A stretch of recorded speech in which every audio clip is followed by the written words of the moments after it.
اهلا وسهلا ومرحبا بكم اليوم معي في فيديو جديد. كنتمنى تكونوا كاملين بخير وعلى خير، اموركم هانيه. المهم اليوم شاركت معكم الخبز ديال الدار، كيجي زوين وبلا عجينه، زعما ما كتقيسوه كاع. غادا نوريكم حتى واحد الطريقه ديال التلوليب بالنسبه للبنات المبتدئات، راه بزاف ما كيعرفوش يلولبوا. واحد الطريقه غير هذيك السباتول، كاع ما تحتاجي كاع ديري يديك. المهم خليكم مع المقادير وطريقه التحضير. بالنسبه للمقادير غادي نحتاجو زلافه ديال السميد الناعم اي الفينو، وجوج زلايف ديال الماء دافي. دابا حيت الحال بارد ما دافي، ملي كيكون الحال سخون راه الماء بارد. معلقه كبيره ديال الخميره ديال العجينه، ومعلقه كبيره ديال السكر. كنخلطوا هادشي في الخلاط الكهربائي، كنطحنوه مزيان حتى يولي بحال غنصايبو البغرير. صافي، وواحد 5 دقائق مهم، وعاد غادا نزيدو دقيق من بعد. نتوما دابا كما غتشوفوا راه جيت نوريكم خويتو. المهم انا ما بغيتش نجمع بيدي، درتو في الخلاط الكهربائي. نتوما تقدروا تجمعوا العجينه غير بيديكم. صافي، هنا راه حيت مسرعه الفيديو، داكشي علاش كيبان لكم كيدور بالجهد، اما هو غير باش نجمع وصافي. صافي، بالنسبه للدقيق هنا زدت الجبانيه الثانيه، كما شفتوا زدت الجبانيه الاولى، وغادا نزيد نص جبانيه. المهم كيبقى على حساب الدقيق واش كيشرب ولا ما كيشربش. وعاد وسط العجينه كنزيد معلقه كبيره ديال الملح. هنا غادا نزيد نص جبانيه ديال الدقيق. في المجموع 2 جبانيات ونص، كتقدروا توصلوا حتى ل3 على حساب. صافي، هنا غير غادا تجمع ليا العجينه، وغادا نخليها تخمر. ما فيها لا دليك لا والو، بدون دلك. ما كاين فيه لا تماره لا والو، انا ما قصتوش حتى بيدي. ها شفتوا هذيك لا سباتول هي باش حركت لداخل وسط داك البول ديال الروبو. وغادا ندهنها بشويه الزيت من الفوق، وغادا نغطيها بالفيلم اليمونتير ونخليها تخمر.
هنا بعد ما خمر العجين غادا نشكل، مش غنشكل، غادا نقسم العجينه على 8 باش ندير خبيزات صغار. نتوما كيبقى لكم اختيار، بغيتو ديروهم كبار هما كيجيو صراحه صغار كحلوين وزوينين.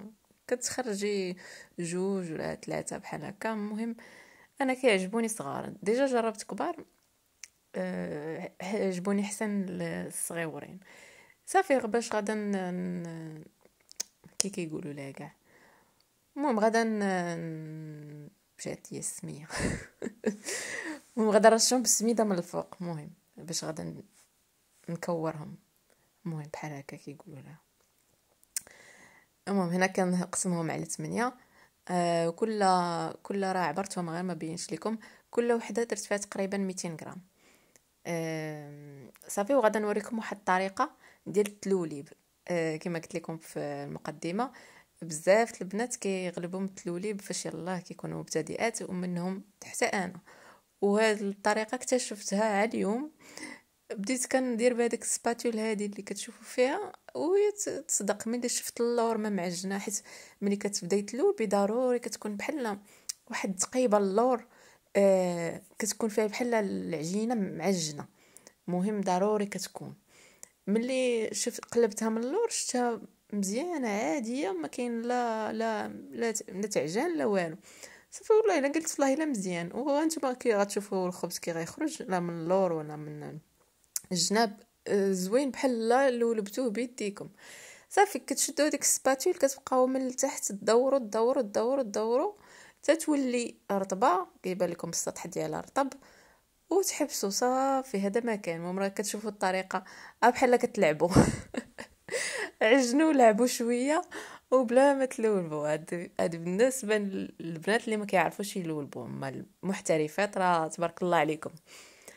صافي وعاد من بعد غادا ندردر عليهم السميده وغادا نبسطهم ونخليهم يخمروا في اللاطه تيخمروا، وغادا ندخلهم الفران. المهم خليكم مع تتمه الفيديو.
المهم نسيت ما قلتش لكم في الاول باللي العجينه ما تديروهاش قاصحه بزاف، كتبغي تبقى ملصقه. المهم كما شفتوها في الفيديو في الاول.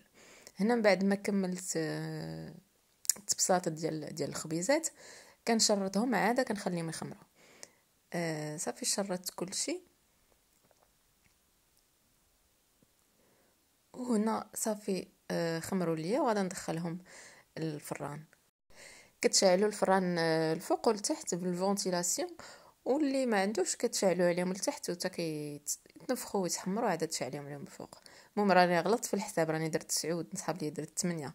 وهذا هو الشكل ديالهم ملي كيخرجوا من الفران. كيجيو زوين. هذيك تحلات بزاف حيت كانت مفلحه اكثر، وقيلا الا فلحتهم اكثر غادي يخرجوا بحال هكا كاملين. المهم وحده راه طاحت ليا مع اللاطه كانت سخونه، وشحال كيكون بنين ملي كيكون سخون. صراحه جاو فنين. خليتهم غير بردوا شويه ودخلتهم الكونجيلاتور. فما كان ندير الطاجين ولا هذا كنخرج 2 3 ما كيشط ليا حتى شي حاجه، زعما صغيورين حسن. هادشي علاش هانتوما الشكل ديالهم كيجيو زوينين وكيجيو مفشفشين. مازال غادا نقطعهم معكم تشوفوهم لداخل كي كيجيو. هذا مكان. خليكم مع تشوفوا لداخل كي داير. باقا ما وصلتش اللقطه فاش قطعته. ومهم غادا تشوفوها من بعد. غنقول لكم السلام عليكم، تهلاو في راسكم حتى الفيديو الجاي ان شاء الله. المهم هانتوما انا وصلت للقطه ديال التفشفيش اللي مفشفش. غنقول لكم السلام عليكم حتى الفيديو الجاي ان شاء الله. ونتمنى الوصفه ديال هذا الخبز اللي ما فيهش تماره تنال الاعجاب ديالكم، وحتى الفيديو الجاي ان شاء الله. سلامه.